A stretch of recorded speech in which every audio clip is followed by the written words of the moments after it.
Tu ouvres les yeux, et avant même que la lumière ne touche ton visage, tu sens déjà le poids de ton propre esprit.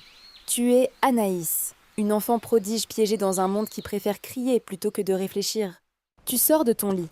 Tes pieds nus cherchent la fraîcheur du bois pour te rappeler que tu es bien réel.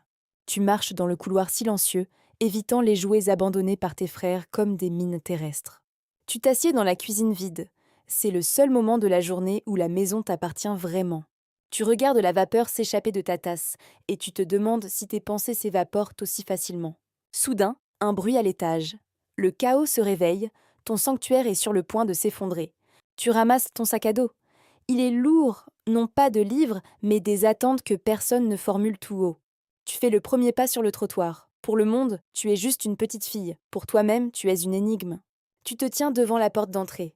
Tu inspires profondément l'air froid du matin avant de sortir. Le chemin vers l'école est une toile de couleur douce, mais tu te sens grise à l'intérieur. Tu observes un voisin arroser sa pelouse sous la pluie. L'absurdité de cette ville te fascine et t'épuise à la fois. Tu t'arrêtes devant une flaque d'eau.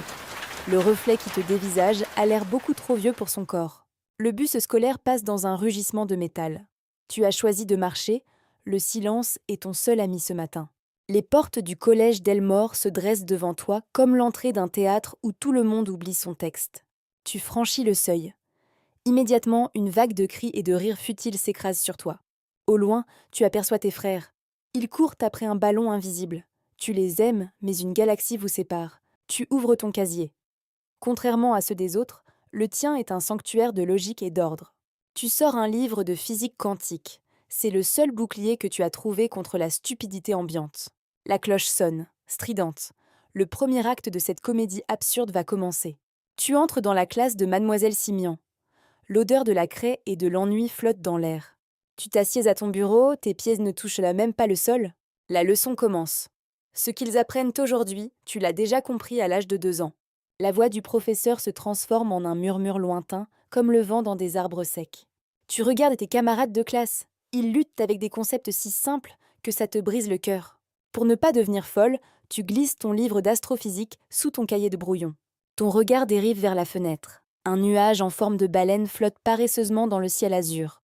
Tu voudrais être ce nuage, flotter loin de ces murs, loin de cette ville qui tourne en rond. La cloche sonne enfin la libération. L'heure du déjeuner. Une autre épreuve de solitude. Tu marches vers la cafétéria. Le bruit des plateaux métalliques résonne comme une symphonie désaccordée. La cafétéria est un océan de chaos. Tu navigues entre les tables, inaperçu comme un fantôme rose.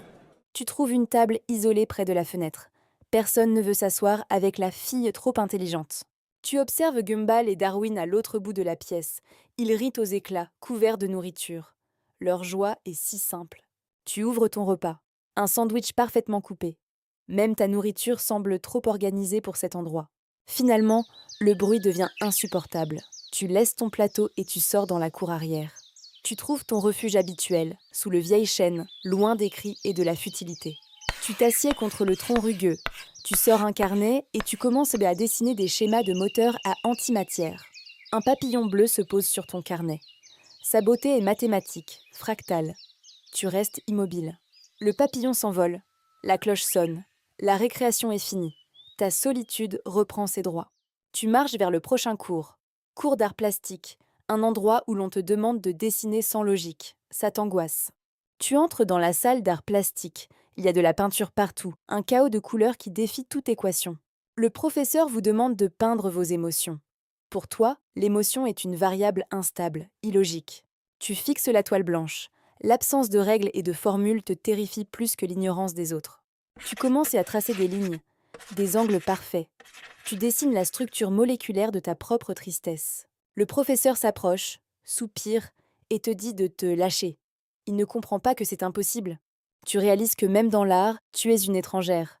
Ton esprit est une machine trop bien huilée pour rêver en couleurs. Enfin, la journée s'achève. Le ciel d'Elmore commence à se teinter d'un orange profondément mélancolique. Tu sors par les lourdes portes de l'école. L'air du soir caresse ton visage et emporte avec lui la fatigue des heures passées. La ville se calme. Les ombres s'allongent sur les trottoirs, transformant les rues habituelles en chemins dorés et mystérieux. Tu t'arrêtes à un croisement. Tu ne veux pas rentrer tout de suite. Le chaos de ta maison t'épuise d'avance. Tu choisis le sentier qui monte vers la colline, un besoin viscéral de prendre de la hauteur, de voir Elmore comme une simple équation vue d'en haut. Arrivé au sommet, la ville entière s'étale à tes pieds. De si loin, même le chaos de ta famille semble silencieux et inoffensif. Tu t'assois dans l'herbe haute. Le vent frais de fin de journée murmure à tes oreilles des secrets que seuls les arbres comprennent. Le ciel passe de l'orange feu au violet profond. Les premières étoiles commencent à percer la toile du crépuscule. Tu regardes ces points lumineux, situés à des millions d'années-lumière. Pour la première fois de la journée, tu te sens à ta place, infiniment petite. Tu penses à Gumball et Darwin. Leur rire résonne dans ta mémoire, dénué de toute logique, mais rempli d'une chaleur que les mathématiques ne peuvent expliquer. Tu réalises que ton intelligence est ton fardeau, mais leur simplicité est ton encre. Sans eux, tu flotterais à la dérive dans un univers trop froid. En bas, les lampadaires d'Elmore s'allument un à un, traçant des constellations artificielles sur la terre endormie. Tes yeux trouvent à la petite maison bleue de ta famille. Une lumière chaude brille à la fenêtre de la cuisine. Ta mère doit préparer le dîner. Tu te lèves en époussetant ta robe. La solitude était une belle évasion, mais le chaos chaleureux de ta famille t'appelle. Il est temps de rentrer. La descente est plongée dans l'obscurité. Seule la lune argentée guide tes pas fragiles sur le sentier. Tu retrouves les trottoirs familiers, l'air sent le goudron froid et la fumée lointaine des cheminées. Te voici devant la porte. Même de l'extérieur, tu peux entendre les éclats de voix absurdes étouffés par les murs. Ta petite main hésite sur la poignée froide. Es-tu prête à quitter le silence de ton esprit pour entrer dans leur monde? Tu tournes la poignée. La porte s'ouvre sur un mur de lumière chaude, une odeur de repas brûlés et un brouhaha familier. Ton père dort sur le canapé, bercé par le bourdonnement fluorescent d'une télévision sans signal. Dans la cuisine, ta mère mène une guerre perdue d'avance contre une casserole qui déborde. La routine habituelle. Gumball et Darwin se disputent bruyamment pour une télécommande. Le son de leur dispute est étrangement rassurant. Ils s'arrêtent net en te voyant. « Tu es rentré », disent-ils presque en chœur. Le chaos fait une pause juste pour toi. Tu ne réponds pas avec des mots complexes. Pour la première fois aujourd'hui, tu laisses échapper un vrai sourire. Tu prends place à la table bancale. Le repas n'a rien de géométrique, mais il dégage une chaleur qui réchauffe l'âme. Tu écoutes tes frères raconter une histoire impossible impliquant un T-Rex et un distributeur automatique. Pour une fois, tu ne corriges pas leurs erreurs de physique quantique. Tu te laisses simplement porter par le récit. Le dîner terminé, tu montes l'escalier qui craque sous tes pas. Le silence de ta chambre t'attend, mais il n'est plus effrayant. Tu poses ton sac lourd dans un coin. Les formules et les équations peuvent bien attendre jusqu'à demain. Tu jettes un dernier regard par la fenêtre. Elmore dort sous un voile d'aquarelle bleue. Tu te glisses sous les draps, frais. Tu fermes ton livre d'astrophysique et tu éteins la lampe. Être un génie, c'est comprendre comment l'univers fonctionne.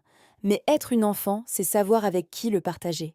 Les bruits étouffés de ta famille en bas deviennent une berceuse étrange et familière.